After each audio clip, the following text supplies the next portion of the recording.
कई बार हमने ऐसा सुना है कि लीडरों की छवि थोड़ी सी ख़राब होती है, करप्ट होते हैं, पैसा खाते हैं। कोई दलित समाज के लीडरों के ऊपर भी इस तरह के एलिगेशंस कहीं आपने सुने हैं, देखे हैं?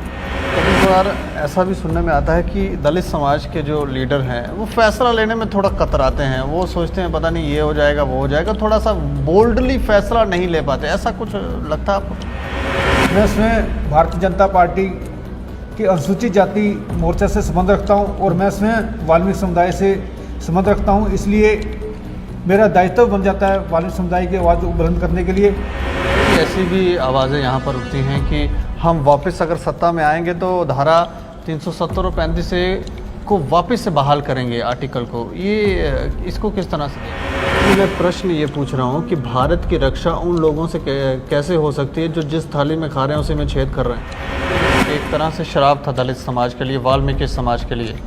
ये बिल्कुल जो श्राप था उसको नरेंद्र मोदी जी की सरकार ने समाप्त किया है। भारतीय जनता पार्टी सरकार ने जो पहले वादा किया था जम्मू कश्मीर के, भारतीय जनता पार्टी ने भी 370 के साथ साथ 35A को भी समाप्त करेंगे और 35A और 370 हटा के जम्मू कश्मीर के लोगों की जो जन जन की आवाज़ थी उसको बुलंद किया है। नमस्कार दोस्तों, मैं हूं दीपक सिंह, दैनिक स्टेट समाचार से।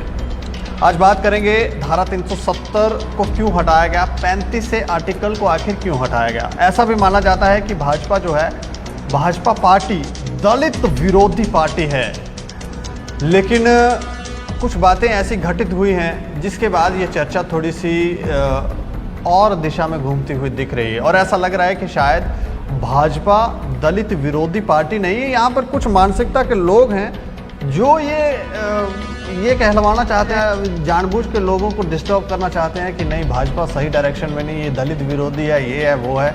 जानबूझ के वे तोड़ो और अपनी रोटियां सेको, राजनीति करो और यहाँ पर खुद सत्ता में आने के लिए सभी लोग इस तरह की बातें करते हैं। लेकिन इन सभी चीज़ों पर क्या भाजपा दलित विरोधी है या नहीं, चर्चा करने के लिए हमारे साथ हैं x mayor municipal corporation Chandigarh के, भाजपा के वहाँ पर रहे हैं। इसके अलावा SC मोर्चा के वाइस प्रेसिडेंट हैं पंजाब के और भारत रक्षा मंच के संगठन मंत्री भी है नॉर्थन इंडिया के, डॉक्टर केवल कृष्ण अधिवाल। सर, आपका बहुत बहुत स्वागत है। धन्यवाद सर। अच्छा, मैं ये जानना चाह रहा हूँ कि आपको क्या लगता है धारा 370 और 35A आर्टिकल क्यों हटाया गया? आज़ादी के बाद भारत जनसंघ के वरिष्ठ प्रचारक एवं वरिष्ठ नेता श्यामा प्रसाद मुखर्जी का एक सपना था कि पूरे भारत में एक संविधान और एक विधान लागू हो जी। उसके तहत उनकी शहादत हुई जम्मू कश्मीर के अंदर, जिसको आज की जो NDA सरकार है जिसका नेतृत्व आदरणीय प्रधानमंत्री श्री नरेंद्र मोदी जी कर रहे हैं, उन्होंने श्यामा प्रसाद मुखर्जी के उस सपने को पूरा करने के लिए और भारत के जन जन की आवाज़ को पूर्ण करने के लिए धारा 370 को समाप्त किया। क्योंकि भारत में जम्मू कश्मीर को अपना अंग नहीं मानते थे। यहाँ के लोग 370 में इनको बहुत से अधिकार थे स्टेट को अलग से, जिसको समाप्त किया गया जी। और जो 35A है, ये जैसे 370 धाराएं देश के लिए कलंक था, उसी प्रकार से धारा 35A दलित समाज के जो अति पिछड़ा वर्ग है, वाल्मीकि समुदाय, उसके लिए कलंक था। 1955-56 में जम्मू कश्मीर के प्रधानमंत्री बख्शी गुलाम मोहम्मद जी ने पंजाब से लगभग 80 से 90 परिवारों को यहाँ जम्मू कश्मीर में बुलाया था जी।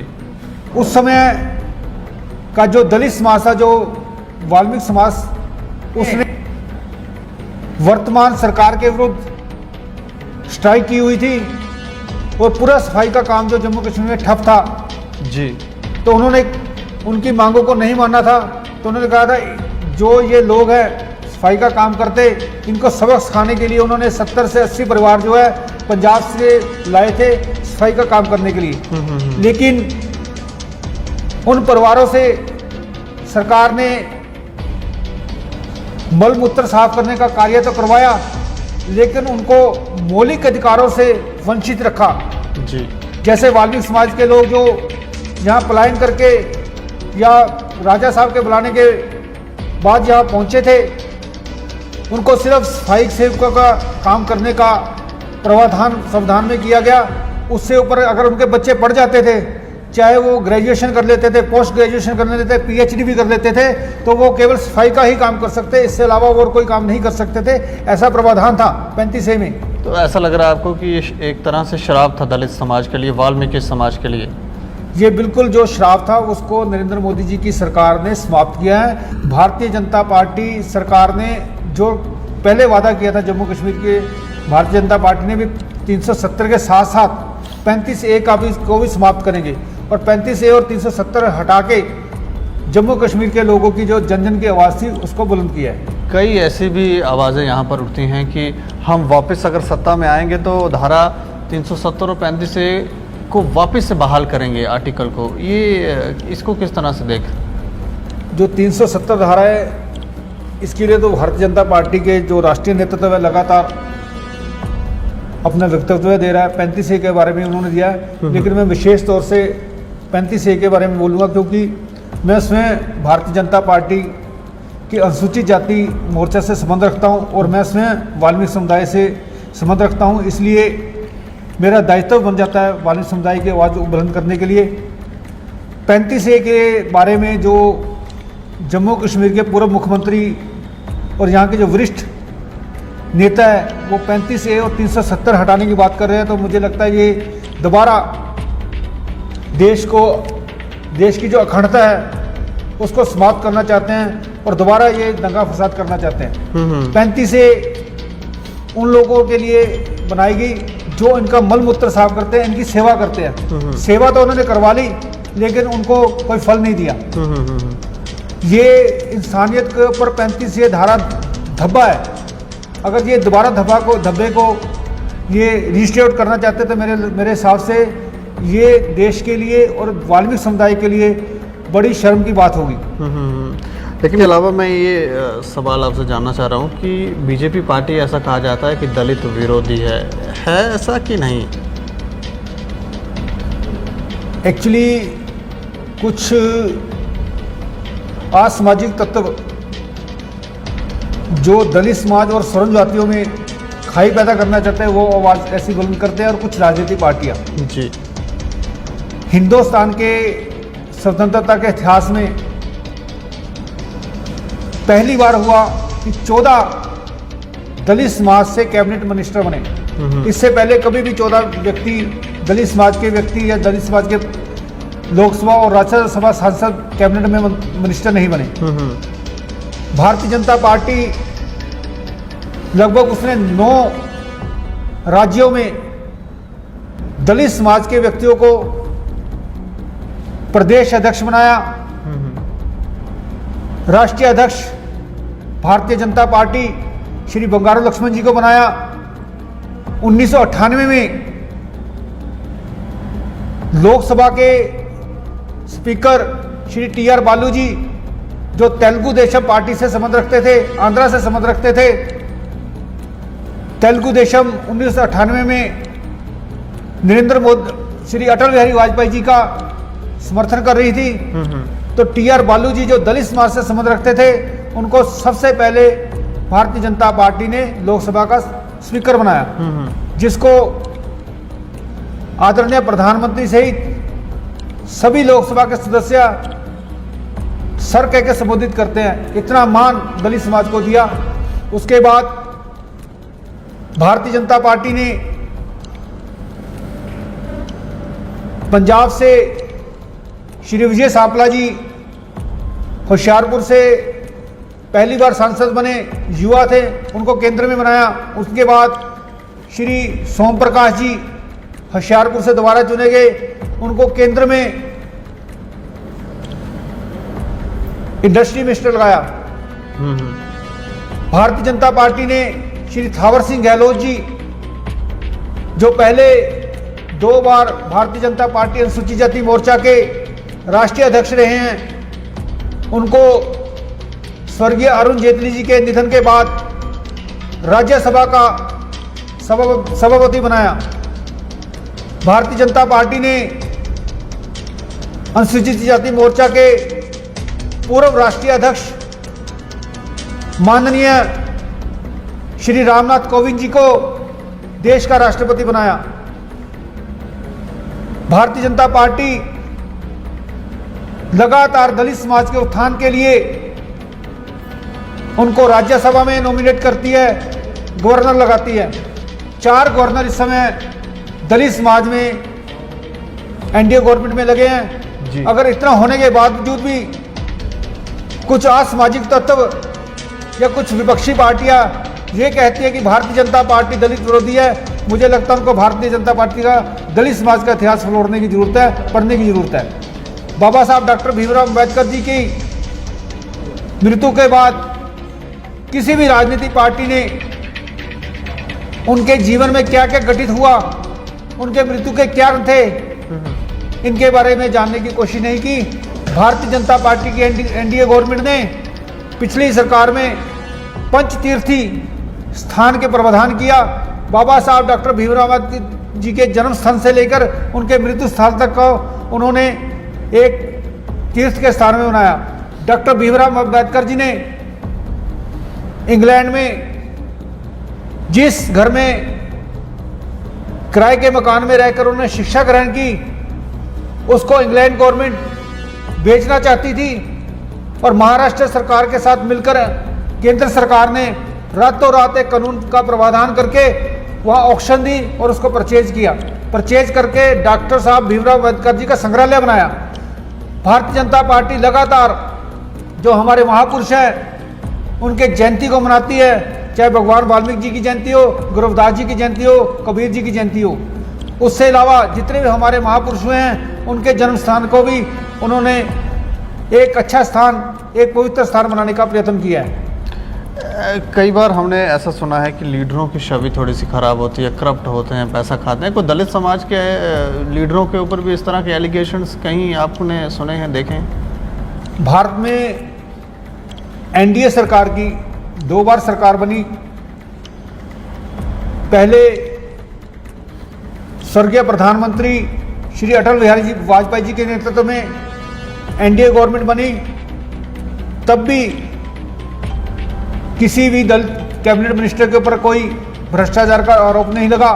उसके बाद श्री नरेंद्र मोदी जी के सरकार में 14 कैबिनेट मिनिस्टर बने हैं, किसी भी एक व्यक्ति के ऊपर अभी तक भ्रष्टाचार का आरोप नहीं लगा। कभी बार ऐसा भी सुनने में आता है कि दलित समाज के जो लीडर हैं वो फैसला लेने में थोड़ा कतराते हैं, वो सोचते हैं पता नहीं ये हो जाएगा वो हो जाएगा, थोड़ा सा बोल्डली फैसला नहीं ले पाते। ऐसा कुछ लगता है आपको?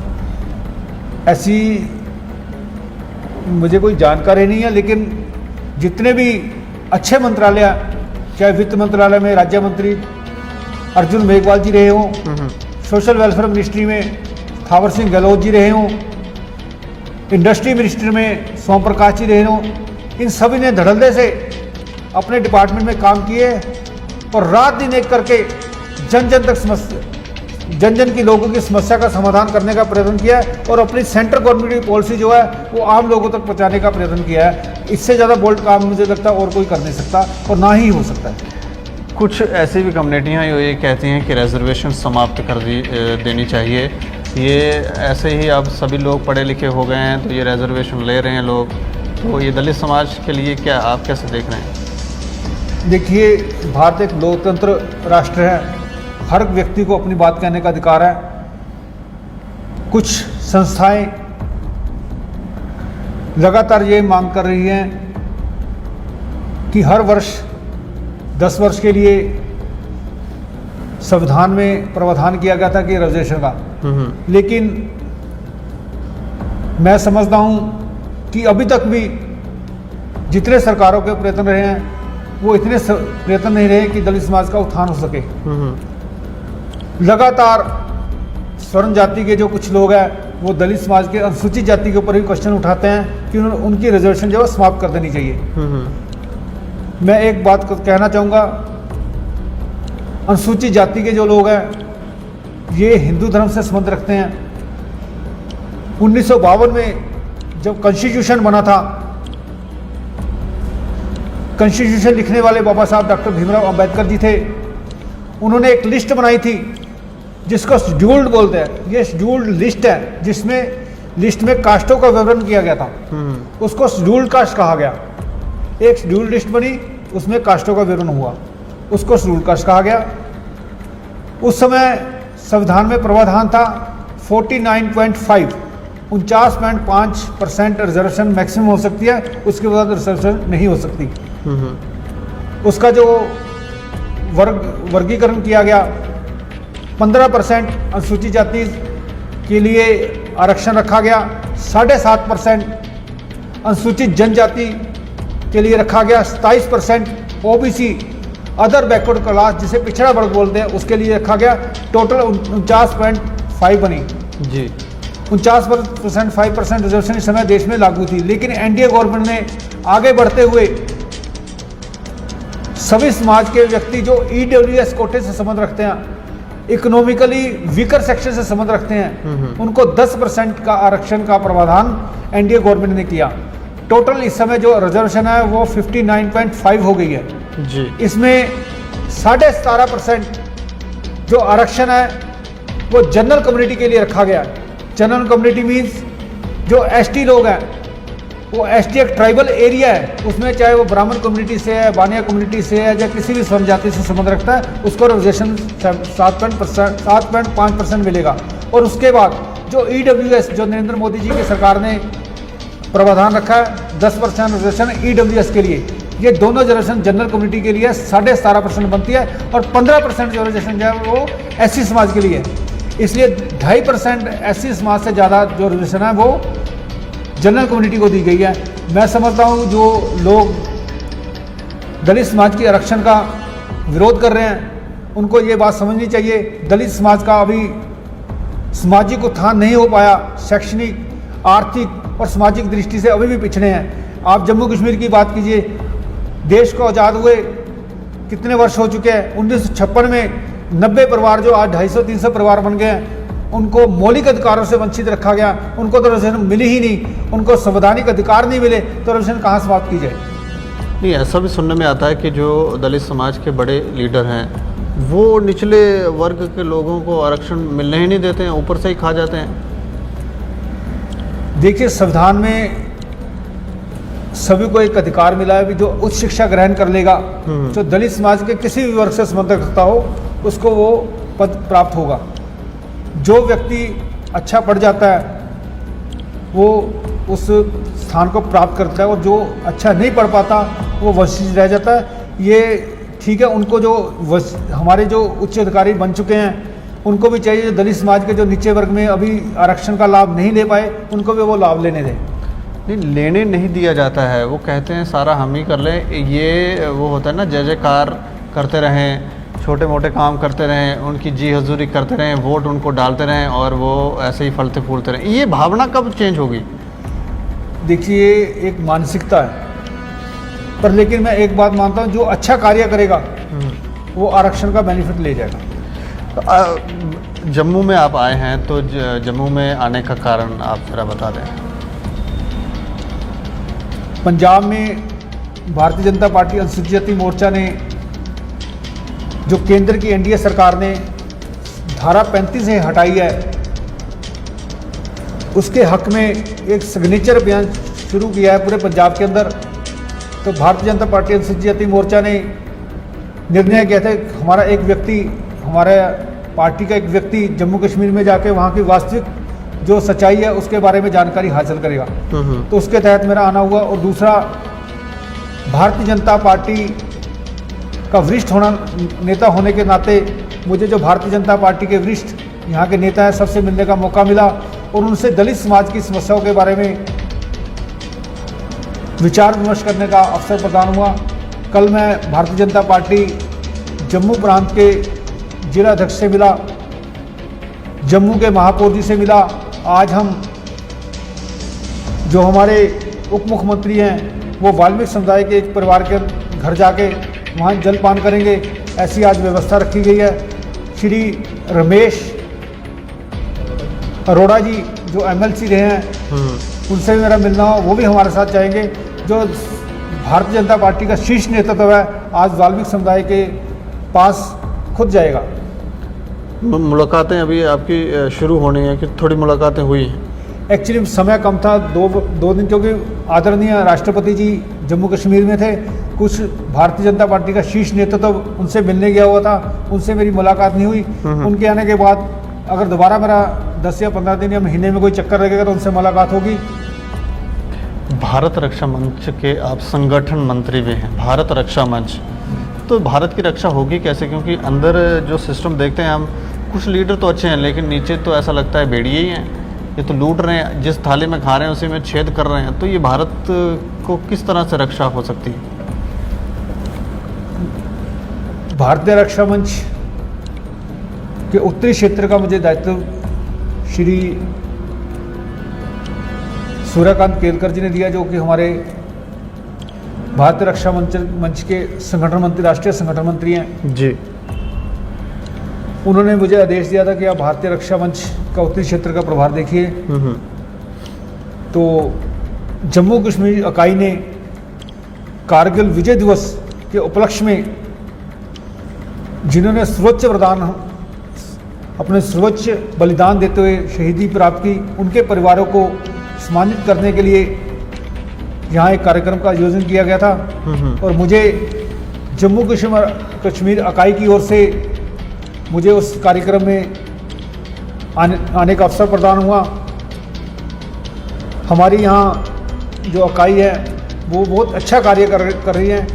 कल हमने बहुत से जनरल लोगों से मुलाकात की, राजनीतिक पार्टियों से बैठक हुई, तो सभी ने कहा कि भारतीय रक्षा मंच की जो जम्मू कश्मीर की इकाई है बहुत अच्छा कार्य कर रही है। पहले डॉक्टर योगराज जी थे, उनका स्वास्थ्य खराब हो गया, उन्होंने अब उनको प्रमोशन मिली है, वो शायद राष्ट्रीय कार्यकारिणी में जाएंगे।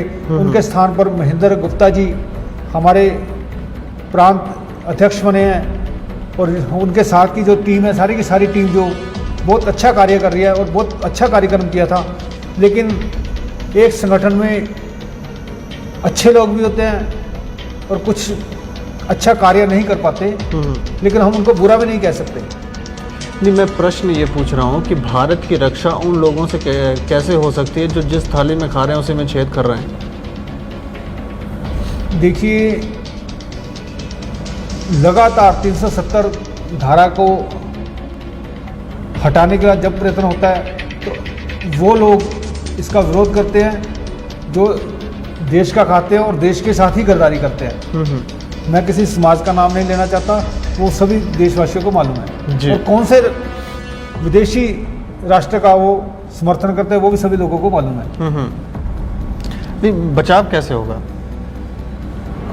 जब राष्ट्रभगत जो देश को अपनी मातृभूमि मानता है, देश के साथ प्रेम करता है, वो सभी लोग एकत्रित होंगे तो इनका विरोध करेंगे, तो मुझे लगता है कि उनको अकल आ जाएगी और हम देश की रक्षा कर पाएंगे।